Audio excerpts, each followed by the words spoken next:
The Chase Freedom Flex versus the Chase Freedom Unlimited. Which of these cards is better for you? That's what I'm gonna help you decide in today's video. If you wanna learn more about either of the Chase Freedom cards or any of the other cards mentioned in today's video, check out the links in the description below. Let's first take a look at the similarities. Neither card charges an annual fee. Both have a welcome offer where you can earn $200 after spending $500 during the first 3 months. And you can earn 5% cash back at gas stations up to $6,000 during the first year of having either card. Both cards have a 0% intro APR for the first 15 months on both purchases and balance transfers. They both share 3 high cash back categories. The first, 5% on travel purchases through Chase Unlimited Rewards, 3% on dining at restaurants, including takeout and eligible delivery services, and 3% at drugstores. Now let's talk about the key difference between the two credit cards. You can see here with the Freedom Unlimited, you earn 1.5% on all other purchases. So these 3 categories, the first year at gas stations, 1.5% for everything else. Now, if we go to the Freedom Flex page, you're gonna see a few differences. So 1% on all other purchases, but we have these rotating categories where you can spend $1,500 per quarter and earn 5% cash back on those categories. So you might be thinking, well, how do I figure out between these two, which one should I choose? Well, I crunched the numbers. Let's look at that. So this is the spreadsheet I use for all the cashback videos. If you want a copy of the spreadsheet so you can enter your budget and card you're considering, check out the link in the description below. This is a hypothetical budget. These are the different categories, the spending per month. And then what we're going to look at first is if we were using just one card for all of our spending, what would be the cash back? And then we'll start combining different cards and see how much cash back we'd be earning. The first card we'll look at is the Freedom Unlimited card. You can see here we're earning 1.5% cash back, except at restaurants, travel, and drugstores.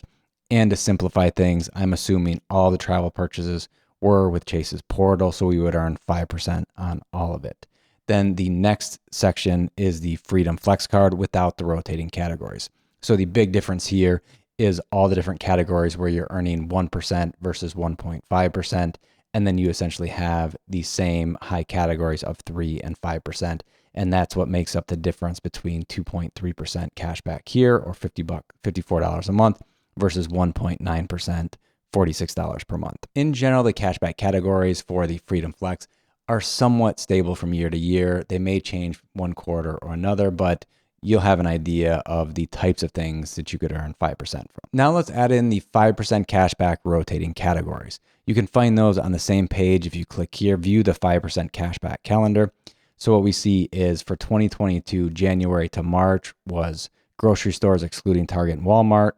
eBay is included as well. April to June, Amazon, select streaming services. July to September was gas stations, car rental agency, movie theaters, select live entertainment. October to December is coming soon. So I searched on Google to find the fourth quarter category from last year, and here's what I found: Walmart and PayPal. These categories aren't set in stone. They aren't the same from one year to another, but they do choose categories that are quite popular. So purchasing from Amazon or eBay or Walmart, using PayPal, gas stations, movies, things that you probably spend money on each month. And it's nice to, for 3 months out of the year, earn 5% cash back versus probably something lower. Let's see what it looks like with the rotating categories built into our analysis. So along the right-hand side, you're gonna see the different quarterly categories and what we would earn on a monthly basis. Okay, so here is Q1 for the Freedom Flex. Instead of 1% at grocery stores, we're getting 5%.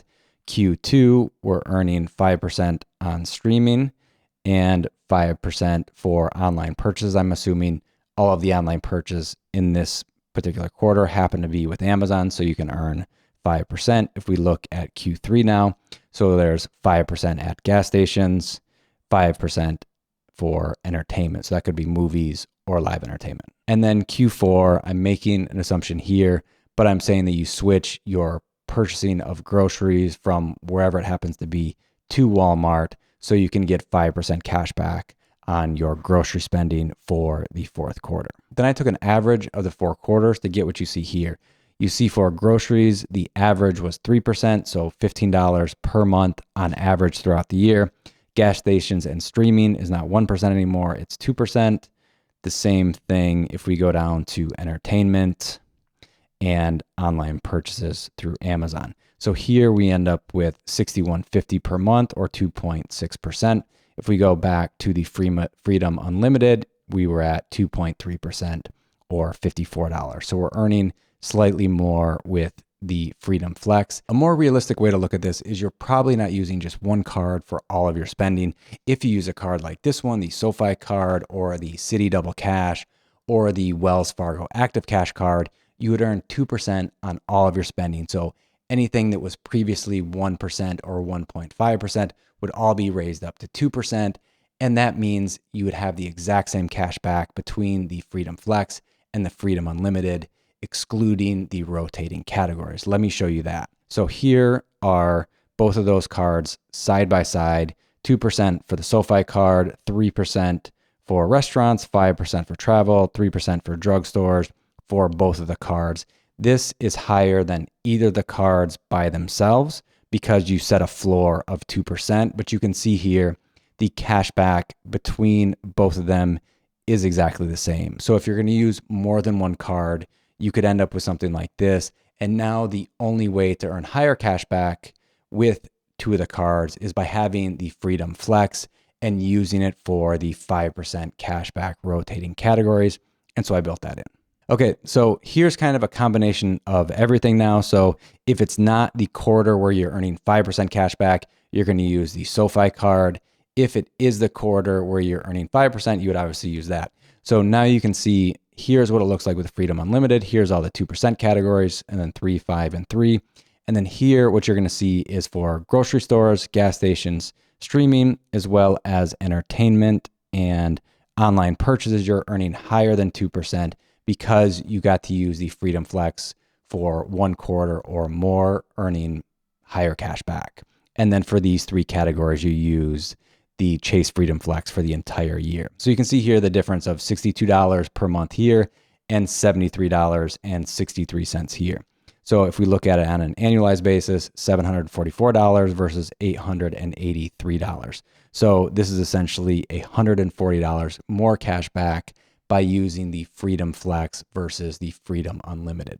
So I think after running the numbers, it's pretty clear the Freedom Flex is a better choice than the Freedom Unlimited card, except in some cases where you're only using one credit card for all of your spending. If you want to build out an analysis like this, I have a whole video that walks you through step-by-step how to do it. I'll link to that video up above right here. And if you want to see my favorite cashback credit cards of 2022, check out the video below. Hope to see you in those and future videos. Bye-bye.